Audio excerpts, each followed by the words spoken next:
Hi friends, welcome to C3 Chris crafts and cookery. நான் உங்கள் Chris.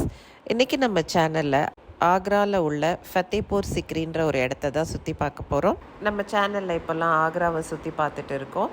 போன வீடியோவில் ஆக்ராவில் உள்ள தாஜ்மஹாலை சுற்றி பார்த்தோம். இது வரைக்கும் நீங்கள் பார்க்கலன்னா கண்டிப்பாக அந்த வீடியோவை பாருங்கள். ஏன்னா தாஜ்மஹால் கண்டிப்பாக பார்க்க வேண்டிய இடம். நேராக பார்க்க முடியலன்னா அட்லீஸ்ட் அந்த வீடியோலையாச்சும் தாஜ்மஹாலை பார்த்து ரசிங்க. லிங்க் டிஸ்கிரிப்ஷன் பாக்ஸில் தரேன், இல்லை ஃபஸ்ட் கமெண்ட்டில் பின் பண்ணுறேன். கிளிக் பண்ணி பார்த்து என்ஜாய் பண்ணுங்கள். இப்போ நம்ம குலிஸ்தான் காம்ப்ளெக்ஸை ரீச் பண்ணியிருக்கோம். இங்கே பே பண்ணிவிட்டு காரை பார்க் பண்ணிவிட்டு இங்கேருந்து ஒரு பேட்ரி கார் எடுத்து போகணும். அதுக்கும் பே பண்ணிவிட்டு நம்ம ஃபத்தேபூர் சிக்ரியை சுற்றி பார்க்குறதுக்குரிய டிக்கெட்டும் வாங்கிட்டு நம்ம கிளம்பணும். நம்ம நேராக அந்த இடத்துல போயிட்டு காரை பார்க் பண்ணுற மாதிரி கூட அவங்க அரேஞ்ச் பண்ணலாம். பட் இங்கேயும் ஒரு பார்க்கிங் சார்ஜ், அப்புறம் போகிறதுக்கு பேட்ரி காருக்கு ஒரு சார்ஜுன்னுட்டு எக்கச்சக்கமான சார்ஜாக இருந்தது. அது மட்டும் இல்லை, நம்ம இறங்கின உடனே கைடு வேணுமான்னு கேட்பாங்க.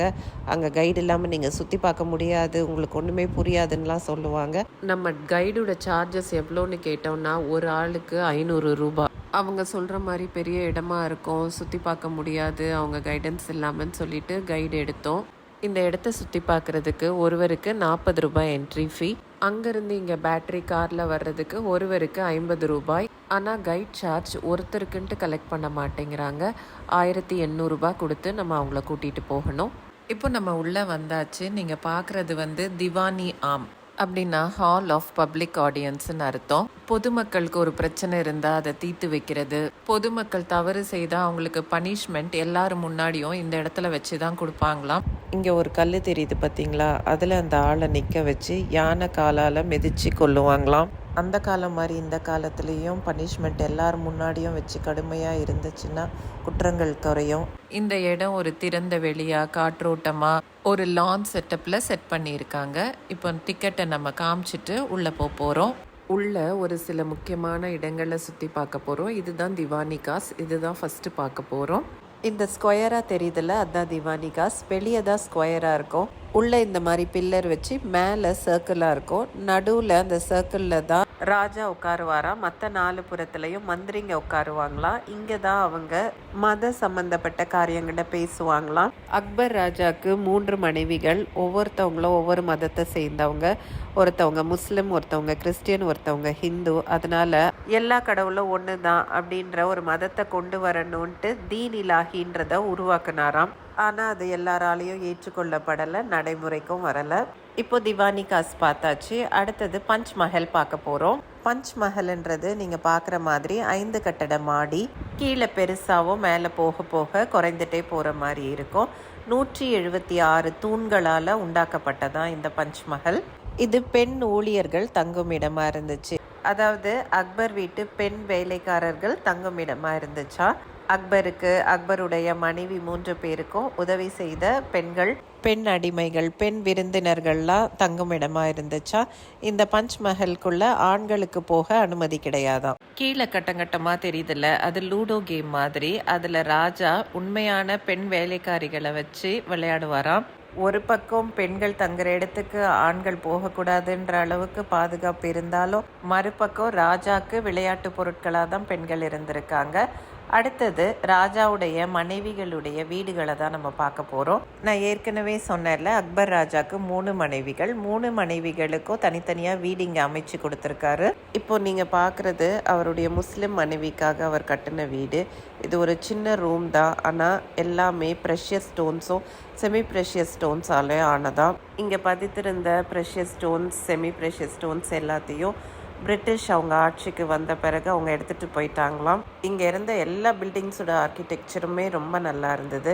எல்லாமே ரெட் சாண்ட் ஸ்டோனில் பண்ணியிருக்காங்க, கை வேலைப்பாடு தான். இந்த தூண்கள்லாம் திராட்சை பழம், மாதுளப்பூ, ரோஜா பூ, செம்பருத்தி பூ, அந்த மாதிரி பூக்களுடைய டிசைன்ஸ் எல்லாம் வச்சுருக்காங்களாம். இது பக்கத்துலேயே ஒரு பாண்ட் மாதிரி இருந்துச்சு. அது என்னன்னு போய் பார்த்தா அனுப் தலாவுன்னு சொன்னாங்க. இது 4 பிரிட்ஜ் மாதிரி நடுவில் ஒரு ஸ்கொயர் பிளாட்ஃபார்ம் இருக்கும். இந்த இடத்துல Hindi movies, even Tamil movies கூட எடுத்திருக்காங்களாம். அடுத்தது இது கிங் அக்பருடைய 2வது மனைவியுடைய வீடு. அவங்க ஒரு கிறிஸ்டியன், போர்ச்சுகீஸ் அவங்கள பைரேட்ஸ் கிட்டேருந்து காப்பாற்றி அக்பர் கிட்ட கொண்டு விட்டுருக்காங்க. அக்பர் அவங்கள மனைவியாக ஏற்றுக்கொண்டு இருக்காங்க. அவங்க கல்யாணம் பண்ணிக்கும் போது அவங்களோட வயது 17, அக்பருக்கு வயது 18. அடுத்தது அக்பருக்கு சம்மர் பெட்ரூம் வின்டர் பெட்ரூம்ன்ட்டு 2 இருக்குது போல். அது 2யும் தான் நம்ம பார்க்க போகிறோம். இது 2யும் வெவ்வேறு டைரக்ஷன்ஸில் கட்டியிருக்காங்களாம்.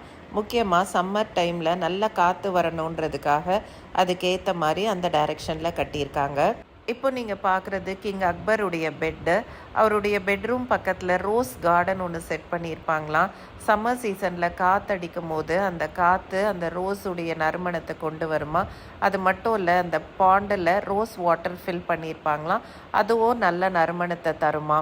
அடுத்தது அக்பர் மிகவும் நேசித்த அவருடைய மனைவியான ஜோத்பாய் உடைய வீடை தான் நம்ம பார்க்க போகிறோம். அவங்களுக்கு பிரம்மாண்டமான ஒரு காம்ப்ளெக்ஸ் மாதிரி வீடு கட்டி கொடுத்துருக்காரு.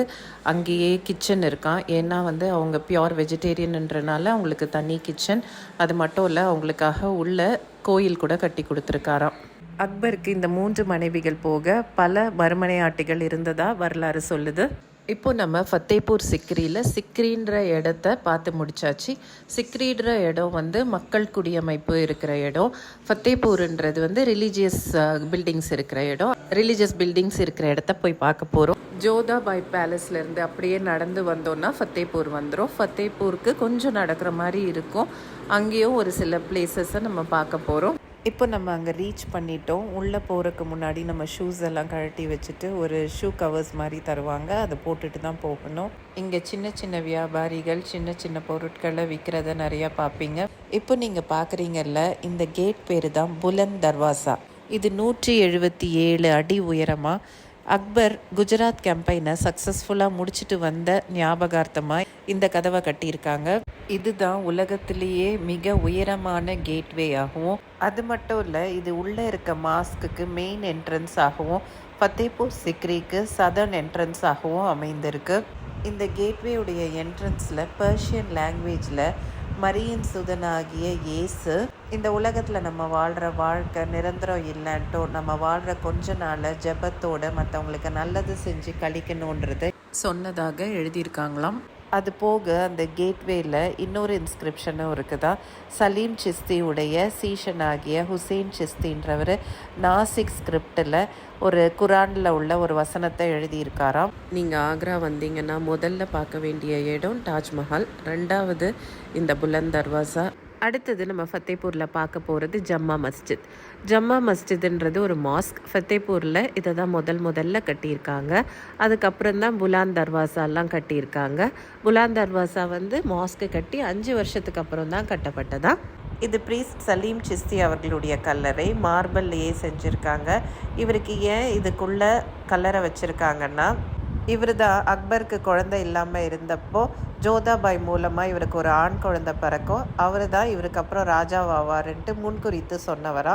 அதனால் மரியாதை செலுத்தும் வகையில் அவருக்கு உள்ள ஒரு கல்லறை கட்டியிருக்காங்க. அந்த கல்லறை மேலே ஒரு துணி விரித்து பூ போட்டு பக்கத்தில் இருக்க சுவரில் ஒரு கயிறு கட்டி அங்கே நம்பிக்கையோடு வேண்டிக்கிறாங்க.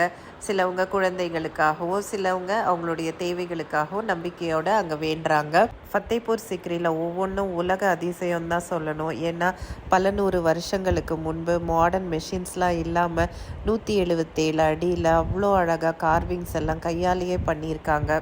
இப்போ கட்டின பிரிட்ஜஸ் உடஞ்சிருச்சுன்றாங்க, பில்டிங்ஸ் ஒழுகுதுன்றாங்க. அதெல்லாம் பார்க்கும்போது இதெல்லாம் வியப்புக்குரியது தான். இப்போ நம்ம ஃபத்தேபூர் சிக்ரியை பார்த்துட்டோம். எண்டில் சோவனேர் ஷாப்ஸ்லாம் இருக்குது. உங்களுக்கு இங்கேருந்து ஞாபகார்த்தமாக ஏதாவது வாங்கணுன்னா நீங்கள் வாங்கிக்கலாம். ஓகே ஃப்ரெண்ட்ஸ், இதோட இந்த வீடியோவை முடிக்கிறேன். உங்களுக்கு இந்த வீடியோ பிடிச்சிருச்சுன்னா இந்த வீடியோக்கு ஒரு லைக் கொடுத்துருங்க. இது போன்ற நிறைய வீடியோஸ் பார்க்க நம்ம சேனலுக்கு சப்ஸ்கிரைப் பண்ணி வச்சுக்கோங்க. மீண்டும் இது போன்ற இன்ட்ரெஸ்டிங்கான வீடியோஸுடன் உங்களை நான் விரைவில் சந்திக்கிறேன். அதுவரை உங்களிடமிருந்து விடைபெறுவது உங்கள் Chris. Until then, take care. Tata. Thanks for watching.